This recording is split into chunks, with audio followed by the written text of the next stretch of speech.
Assalamualaikum warahmatullahi wabarakatuh. Perkenalkan, nama saya Wiladahtul Fitri dengan NIM 1930105051. Pada kesempatan kali ini saya akan menayangkan sebuah video media pembelajaran matematika dengan mata kuliah geometri bidang dan ruang. Mari kita lanjut ke materinya. Untuk materinya, saya di sini akan menjelaskan materi pengantar dari geometri bidang dan ruang, yaitu materi tentang titik, garis, sudut, dan cara melukis sudut. Untuk materi pertama yaitu tentang titik. Dalam kehidupan sehari-hari pasti kita telah banyak menemukan titik, tapi masih banyak kebanyakan dari kita tidak mengetahui apa sih itu titik, apakah titik memiliki dimensi atau tidak. Berikut penjelasannya. Sebuah titik memiliki tempat, dia memiliki lokasi, namun titik tidak memiliki ukuran seperti panjang ataupun lebar, sehingga sebuah titik itu tidak memiliki dimensi, sehingga dia merupakan nol dimensi. Sebuah titik itu biasanya dituliskan seperti ini, dot. Kemudian itu garis. Garis adalah kumpulan titik-titik yang tidak terbatas.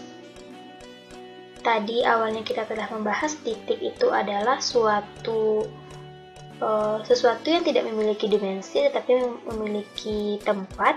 Apabila titik-titik itu kita kumpulkan, kita hubungkan dengan tidak terbatas, akan terbentuk sebuah garis. Sebuah garis memiliki panjang yang tidak terhingga, tetapi dapat dikondisikan. Sehingga karena dia memiliki panjang atau memiliki ukuran, garis itu adalah merupakan suatu dimensi, atau bisa juga kita sebut sebagai dimensi 1. Cara melukis garis itu seperti ini. Apabila ada di kedua ujungnya tanda panah, itu merupakan garis lurus, dan apabila hanya pada salah satu ujung saja yang memiliki tanda panah, itu disebut sebagai setengah garis lurus, dan apabila tidak memiliki tanda panah di kedua ujungnya, disebut sebagai segmen garis. Apabila terdapat dua buah garis, itu dia memiliki hubungan atau keterkaitan. Itu yang pertama, berimpit. Dua buah garis dikatakan berimpit jika semua titik pada kedua garis itu bersekutu. Maksudnya adalah, pastikan ilustrasi berikut. Diketahui sebuah garis A yang berwarna merah dan sebuah garis B yang berwarna hijau. Semua titik A dan titik B, semua titik pada garis A dan pada garis B itu semuanya bersekutu, sehingga garis A dan garis B itu berimpit. Yang itu sejajar. Dua buah garis dikatakan sejajar jika kedua garis lurus itu tidak mempunyai satupun titik sekutu. Diketahui sebuah garis A dan sebuah garis B, di mana di antara kedua garis ini tidak ada satupun titik sekutu, sehingga garis A dan garis B merupakan dua buah garis yang sejajar. Yang ketiga yaitu berpotongan. Dua buah garis dikatakan berpotongan jika kedua garis lurus itu hanya mempunyai satu titik sekutu. Ilustrasinya, diketahui sebuah garis A dan sebuah garis B, di mana di antara kedua garis A dan B ini memiliki satu titik sekutu, sehingga garis A dan garis B itu merupakan dua buah garis yang berpotongan. Selanjutnya yaitu jumlah dan selisih dua garis. Apa sih jumlah dan selisih dua potong garis itu? Perhatikan penjelasan berikut. Diketahui sebuah garis A dengan panjang tertentu dan garis B dengan panjang tertentu pula. Dan apabila kedua garis ini kita jumlahkan, akan terbentuk suatu garis dengan panjangnya lebih panjang dari garis A dan garis B. Ini adalah penjumlahan dari garis A dan garis B. Selanjutnya yaitu selisih dua potong garis. Selisih dua potong garis ini tentu merupakan kebalikan dari jumlah dua potong garis, di mana diketahui sebuah garis P di mana panjangnya segini, dan sebuah garis Q di mana panjangnya itu lebih pendek dari garis P. Sehingga garis yang berwarna kuning ini merupakan selisih dari garis P dan garis Q. Atau kita tuliskan dengan berupa P dikurang Q. Selanjutnya, kita masuk ke materi sudut. Sudut adalah sebuah bangun yang dibentuk oleh dua buah sinar, yaitu setengah garis lurus yang titik pangkalnya itu berimpit. Untuk lebih jelasnya, perhatikan ilustrasi berikut. Diketahui setengah garis lurus AB dan setengah garis lurus AC, di mana titik pangkalnya itu adalah titik A yang saling berimpit, sehingga titik A ini disebut sebagai sudut, sedangkan AB dan AC merupakan kaki-kaki sudut A. Sudut itu dapat kita kategorikan menjadi dua, yaitu yang pertama sudut pelurus atau suplemen, dan yang kedua yaitu sudut penyiku atau komplemen. Sudut suplemen yaitu apabila dua buah sudut dijumlahkan menghasilkan 180 derajat. Ini adalah berupa sudut alfa dan sudut beta, di mana alfa merupakan pelurus dari beta atau sebaliknya beta merupakan pelurus dari alfa. Sehingga apabila kita jumlahkan sudut alfa dan sudut beta ini akan menghasilkan sudut dengan jumlah 180 derajat. Yang kedua yaitu penyiku atau komplemen. Penyiku adalah penambah suatu sudut untuk membentuk siku-siku, di mana sudut komplemen ini yaitu dua buah sudut yang jumlahnya 90 derajat. Alfa merupakan penyiku dari beta, begitupun sebaliknya beta merupakan penyiku dari alfa. Sehingga apabila jumlahkan sudut alfa dengan sudut beta ini akan menghasilkan 90 derajat.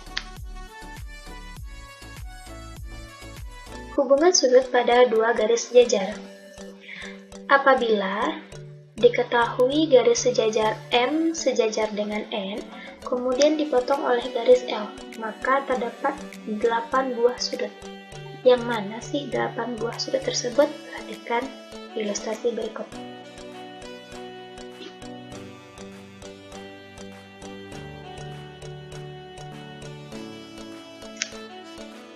Diketahui garis M yang sejajar dengan garis N, kemudian kedua garis ini dipotong oleh garis L, maka akan terbentuk 8 buah sudut, yaitu sudut P1, P2, P3, P4, dan Q1, Q2, Q3, dan Q4. Berdasarkan hubungan sudut ini, terbentuklah sebuah aksioma yang isinya yaitu yang pertama, dua buah sudut dalam berseberangan sama besar. Sudut dalam berseberangan sama besar ini yaitu sudut P3 dengan sudut Q1 di mana sama besar, kemudian sudut P4 dengan sudut Q2 itu juga sama besar, dinamakan sudut yang dalam berseberangan. P4 ini berseberangan dengan Q2 di bagian dalam. Kemudian yang kedua, dua buah sudut luar berseberangan sama besar. Berarti yang di luar berseberangan itu adalah sudut P1 dengan Q3, Q4 dengan P2, di mana juga sama besar. Yang ketiga yaitu dua buah sudut dalam sepihak berjumlah 180 derajat. Jadi, dua buah sudut dalam sepihak ini bisa juga disebut dengan sudut berpelurus, yaitu sudut P3 dengan Q2 ini merupakan sudut dalam sepihak di mana jika dijumlahkan hasilnya 180 derajat. Begitu juga dengan sudut P4 dengan sudut Q1. Aksioma keempat yaitu dua buah sudut luar sepihak berjumlah 180 derajat, yaitu sudut P2 dengan sudut P3, Q3, sudut P1 dengan sudut Q4.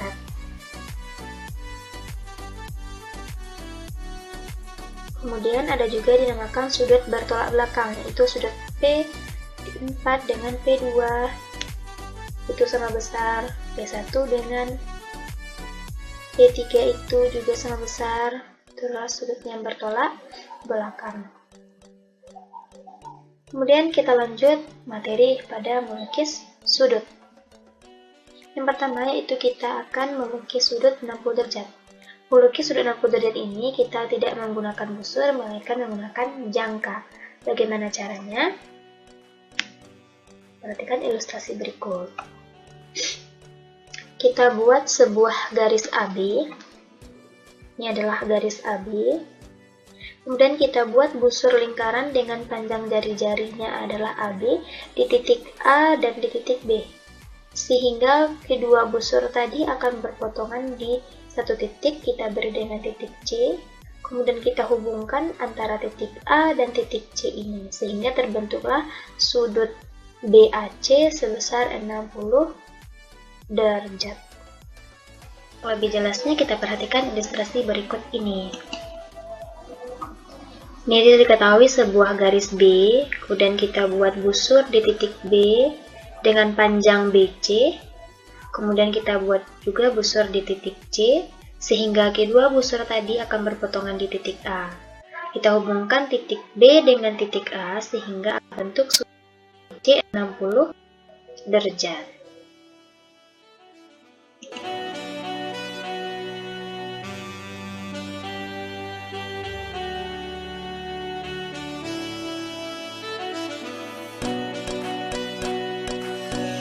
Selanjutnya yaitu kita akan melukis sudut 30 derajat. Untuk melukis sudut 30 derajat ini, kita akan membagi sudut 60 derajat yang telah kita buat tadi menjadi dua bagian yang sama besar. Bagaimana caranya? Perhatikan langkah-langkah berikut ini. Yang pertama, itu kita buat busur yang berpusat di B. Ini merupakan sudut 60 derajat yang sudah kita buat tadi. Kemudian kita buat busur di B, sehingga busur tadi akan memotong kaki-kaki sudut B di titik P dan di titik Q. Anggap ini adalah titik P dan ini adalah titik Q. Kemudian di titik P dan Q ini kita juga buat busur sehingga kedua busur tadi akan berpotongan di titik D. Kita hubungkan titik B dengan titik D sehingga akan membagi sudut 60 derajat ini menjadi dua bagian yang sama besar. Terbentuklah sudut 30 derajat.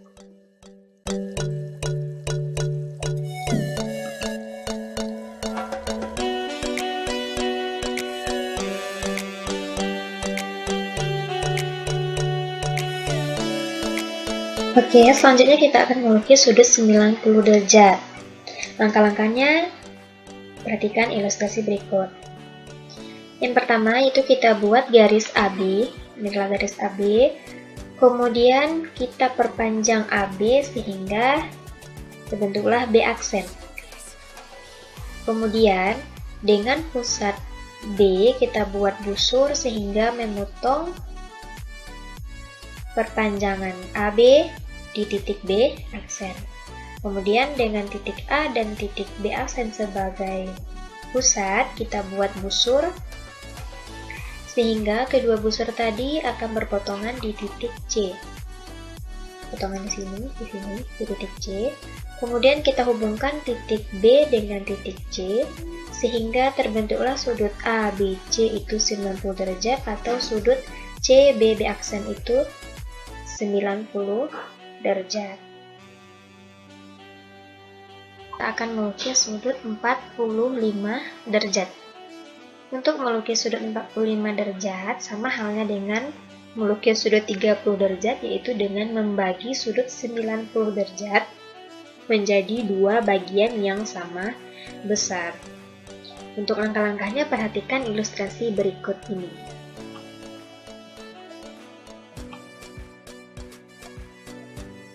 Pertama, kita buat sebuah garis KL, kemudian kita perpanjang garis L, terbentuk L aksen.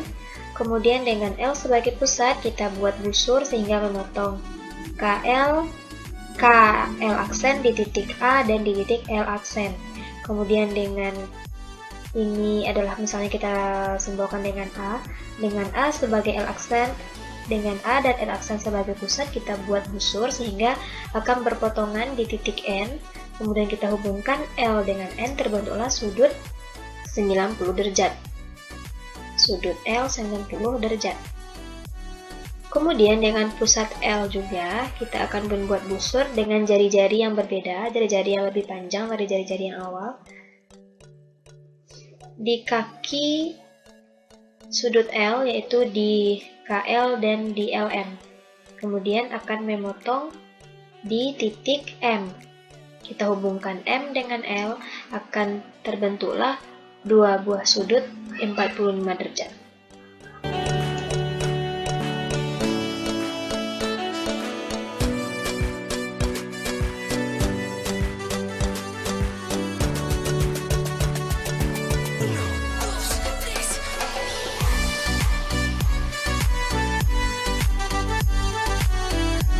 Oke, baiklah, selanjutnya kita akan membahas contoh soal. Ini berkaitan dengan sudut yang bertolak belakang. Buktikanlah dua buah sudut bertolak belakang itu sama besar. Ini ilustrasinya. Misalnya kita akan membuktikan sudut P1 dengan P3 itu sama besar. Langkahnya, pertama sudut P1 dengan P4 itu merupakan sudut berpelurus, sehingga P1 dengan P4 itu jumlahnya 180. Kemudian kita kurangkan P1 sama dengan 180 derajat dikurang sudut P4. Itu adalah persamaan 1. Kemudian sudut P3 dengan sudut P4 juga merupakan sudut berpelurus, sehingga jika dijumlahkan itu hasilnya 180 derajat. Kemudian kita akan kurangkan P3 sama dengan 180 dikurang sudut P4. Inilah persamaan 2. Karena kita akan membuktikan sudut P1 sama dengan sudut P3, maka persamaan 1 dan persamaan 2 ini akan kita kurangkan. Kita kurangkan persamaan 1 dengan persamaan 2 sehingga didapatkan hasil sudut P1 itu sama dengan sudut P3. Ini kita kurangkan ini habis sehingga terbukti sudut P1 sama dengan sudut P3. Sehingga sudut-sudut yang bertolak belakang itu sama besar. Mungkin hanya itu yang dapat saya sampaikan, semoga bermanfaat. Wassalamualaikum warahmatullahi wabarakatuh.